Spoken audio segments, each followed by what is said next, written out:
Ya, saudara, tradisi suluk dan khulwah sudah menjadi rutinitas sejumlah masyarakat Muslim di Aceh saat memasuki bulan suci Ramadan, di mana kepala mereka ditutupi surban seraya berzikir dan berdoa kepada Allah Subhanahu wa Ta'ala.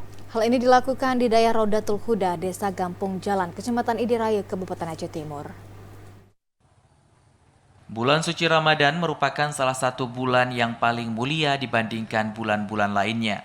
Tidak heran jika kebanyakan umat muslim di Aceh memasuki bulan puasa ibadahnya semakin diperbanyak, salah satunya dengan mengikuti khulwah atau suluk. Kegiatan ini juga dilaksanakan di daerah Raudatul Huda, Desa Gampung Jalan Idiraya, Kabupaten Aceh Timur. Ibadah suluk dan khulwah tentulah berbeda.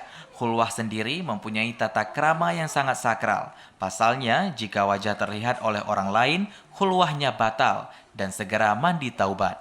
Sedangkan ibadah suluk dibolehkan berbicara akan tetapi pantang terhadap makanan berdaging. Berdasarkan pantauan terlihat ruangan memakai penutup bak kelambu yang dihuni oleh para santri atau masyarakat yang sedang menjalani ibadah tersebut. Sementara itu, seorang guru dayah, Tengku Basrul Sadri, mengatakan alasan amalan ini dilakukan di bulan suci Ramadan karena pahala dilipat gandakan oleh Allah Subhanahu wa Ta'ala.